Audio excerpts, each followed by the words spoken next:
பெரும் சுமை சுமந்து சோர்ந்திருப்போரே, எல்லோரும் என்னிடம் வாருங்கள், நான் உங்களுக்கு இளைப்பாறுதல் தருகிறேன் என்கிறார் நம் ஆண்டவர். நம் ஆண்டவராகிய இயேசு கிறிஸ்துவின் அன்பும் அருளும் அமைதியும் மகிழ்ச்சியும் உங்கள் அனைவரோடும் என்றும் இருப்பதாக. புனித பிரான்சிஸ் அசிசியாருடைய விழாவை நினைவு கூர்ந்து கொண்டாடுகிற இந்த நாளில் உங்கள் ஒவ்வொருவருக்கும் இந்நாளின் விழா வாழ்த்துக்களை உரித்தாக்கிக் கொள்கிறேன். கிபி 1181 இத்தாலியில் பிறந்தவர். பிரான்சிஸ்கனுடைய துறவர சபையில் இணைந்து கொண்டு ஒரு துறவியாக வாழ்ந்தவர். மிக பெரும் பணக்காரர், செல்வந்தர். ஆனால் எல்லாவற்றையும் துறந்து ஏழையானார். ஏழைகளுக்கு எல்லாவற்றையும் கொடுத்து உதவி செய்பவரானார். 1219 எகிப்து தேசத்திற்கு சென்று அங்கிருக்கிற அந்த அரசனோடு சமரசம் பேசி சிலுவை போருக்கு முற்றுப்புள்ளி வைத்தவர். இன்றைக்கு நாம் எல்லாரும் ஒவ்வொரு பங்கிலும் கிறிஸ்மஸ் வந்துட்டா போதும் குடிலை அமைக்கின்றோம். மிக பிரம்மாண்டமான செலவில் குடில்களை அமைத்து கொண்டிருக்கிறோம். முதலில் கிறிஸ்மஸ் குடிலை அமைத்தவரே புனித பிரான்சிஸ் அசிசியார் தான்.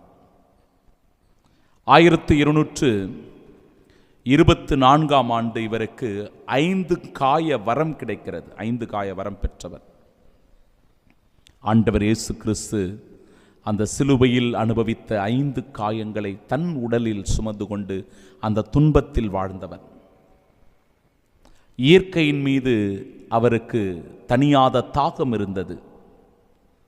குறிப்பாக சூரியன், இந்த கதிரவனை பார்த்து தன்னுடைய சகோதரன் என்று அழைத்தார். நிலவை பார்த்து தன் சகோதரி என்று அழைத்தார். நாம் ஜெபித்தது போல அவருடைய அந்த அமைதிக்கான ஜெபம் மிக மிக ஒரு புகழ்பெற்ற ஜெபமாக இருக்கிறது. தன்னுடைய எளிமையான வாழ்க்கையினால் குருவானவர் ஆவதற்கு கூட தனக்கு தகுதி இல்லை என்பதை உணர்ந்து திருத்தொண்டராகவே இறுதி வரை இருந்தவர். அவரை அந்த இறுதி காலகட்டத்தில் அடக்கம் செய்ய எடுத்துக்கொண்டு போன போது அவருடைய உடலை அணிந்திருந்த அந்த துணியை மாற்றுவதற்கு கூட வேறு துணி இல்லையாம். அவ்வளவு எளிமை, அவ்வளவு துன்பங்களை தாங்கிக் கொண்டு மன உறுதியோடு வாழ்ந்தவர்.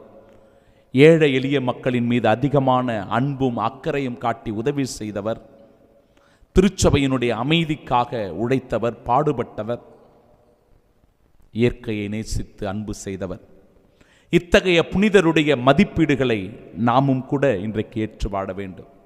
ஒரு உண்மையான இயேசுவினுடைய சீடன் என்பதற்கு அடையாளமாய் வாழ்ந்தவர் தான் புனித பிரான்சிஸ் அசிசியார்.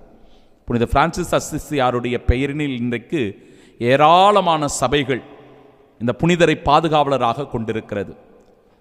இந்த துறவர சபைகளுக்கெல்லாம் இன்றைக்கு என்னுடைய வாழ்த்துக்களையும் பாராட்டுக்களையும் என்னுடைய ஜபங்களையும் உரித்தாக்கிக் கொள்கிறேன். அவர்களுடைய பணி மேன்மேலும் சிறப்புற அமையவும், குறிப்பாக இறையாட்சியை ஆண்டவர் இயேசு கிறிஸ்து கண்ட கனவை நனவாக்கவும் அவர்கள் மேற்கொள்ளுகிற எல்லா முயற்சிகளையும் இறைவன் ஆசீர்வதிக்க வேண்டும் என இந்த திருப்பலியின் வழியாக நாம் செபிக்கின்றோம். பிரியமானவர்களே, நற்செய்தி வாசகத்தில் பெரும் சுமை சுமந்து சோர்ந்திருப்பவர்களே, எல்லோரும் என்னிடம் வாருங்கள், நான் உங்களுக்கு இளைப்பாறுதல் தருவேன் என்கிறார் நம் ஆண்டவர். நான் கனிவும் மனத்தாழ்மையும் உடையவன். உங்களுடைய உள்ளத்திற்கு இளைப்பாறுதல் கிடைக்கும் என்கிற உறுதியை தருகிறான். என் நுகம் உங்களை அழுத்தாது, என் சுமை எளிதாய் உள்ளது என்கிற உறுதிப்பாட்டை தருகிறான். ஆண்டவருடைய வார்த்தைகளுக்கு நாம் செவி கொடுக்க வேண்டும். எவ்வளவு மன பாரத்தோடு, மன சுமைகளோடு, கஷ்டங்களோடு, மனஸ்தாபங்களோடு பிறரை மன்னிக்க முடியாத நிலையில் வாழ்ந்தாலும் கூட நம்முடைய தஞ்சம், நம்முடைய அடைக்கலம், நம்முடைய சரணாகதி ஆண்டவர் இயேசு கிறிஸ்துவாக இருக்கும்போது அந்த இடத்தில் தான் நமக்கு ஆறுதல், தேறுதல் எல்லாம் கிடைக்கும். அந்த இளைப்பாறுதலை பெற்றுக்கொள்ள கலைமான்களைப் போல ஆர்வமுடையவர்களாயிருக்கிறோமா? கலைமான்கள் நீரோடைகளுக்காய் ஆர்வத்தோடு ஏங்கி நாடுவது போல ஆண்டவரை என் நெஞ்சம் உமக்காக ஏங்குகிறது என்று திருப்பாடல் ஆசிரியரைப் போல நம்மால் சொல்ல முடியுமா? சிந்தித்து பார்க்க வேண்டும் பிரியமானவர்களே.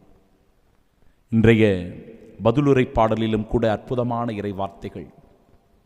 இறைவா என்னை காத்தருளும், நான் உம்மிடம் அடைக்கலம் புகுந்துள்ளேன். ஆண்டவரிடத்தில் அடைக்கலம் புகுந்தால்தான் நமக்கு பாதுகாப்பு. அவரிடத்தில் நம்மை ஒப்பு கொடுத்தால்தான் நம் வாழ்க்கை வளம் பெறும். ஆண்டவரை நான் எப்பொழுதும் என் கண்முன் வைத்துள்ளேன். அவர் என் வலப்பக்கத்தில் உள்ளார், எனவே நான் அசைவுறேன் என்கிறார் திருப்பாடல் ஆசிரியர். என் கண் முன்பாக ஆண்டவரை வைத்துள்ளேன். நான் தூங்கும்போது, நான் எழும்போது, நான் பணி செய்கிற போது, நான் பயணம் செய்கிற போது, எல்லா இடத்திலும் ஆண்டவர் என் கண் முன்பாக இருக்கிறார். அவர் என் வலப்பக்கம் உள்ளார், எனவே நான் அசைவுறேன். எதை பார்த்து நான் பயப்பட மாட்டேன், யாரை பார்த்து நான் பயப்பட மாட்டேன், எதற்கும் நான் அஞ்ச மாட்டேன். எந்த சாத்தானும் என்னை வீழ்த்திவிட முடியாது, எந்த தீமையும் என்னை அணுகிவிட முடியாது. ஏனென்றால் என் ஆண்டவர் என் வலப்பக்கத்தில் உள்ளார் என்கிற அசைக்க முடியாத உறுதியான நம்பிக்கை நமக்கு வேண்டும். இன்றைய நாளினுடைய முதல் வாசகத்திலும் கூட நானோ நம் ஆண்டவர் இயேசு கிறிஸ்துவின் திருச்சிலுவையை அன்றி வேறு எதை பற்றியும் ஒருபோதும் பெருமை பாராட்ட மாட்டேன் என்கிறார் பவுலடிகளார். இந்த வார்த்தைகள் அப்படியே புனித பிரான்சிஸ் அசிசியாருக்கு பொருந்தும். தன்னுடைய வாழ்க்கையில் பல சிலுவைகளை அனுபவித்தவர், பாடுகளை அனுபவித்தவர், துன்பங்களை தாங்கிக் கொண்டவர். அதிலே அவருக்கு பெருமை இருந்தது. அதை குறித்தே அவர் மகிழ்ச்சி அடைந்தார். அத்தகைய மனநிலை உடையவர்களாக நாமும் இருக்க வேண்டும். என் உடலில் உள்ள தழும்புகள் நான் இயேசுவுக்கு அடிமை என்பதனுடைய அடையாளம். அவர் பெற்ற அந்த 5 காய வரம் என்பது கிறிஸ்துவை தன் உடலில் சுமந்து கொண்டிருப்பதனுடைய அடையாளம். பிரியமானவர்களே, இந்த நாளில் இந்த புனிதரின் வழியாக கடவுள் நமக்கு உணர்த்தி சொல்லுகிற செய்திகளை உள்வாங்கிக் கொள்வோம். ஏழை எளிய மக்களுக்கு உதவி செய்வதற்கு முன்வருவோம். இயற்கையை நேசித்து வாழ்வோம். தூய உள்ளத்தோடு கிறிஸ்துவுக்கு சாட்சிகளாய் வாழ்வோம். ஆமென்.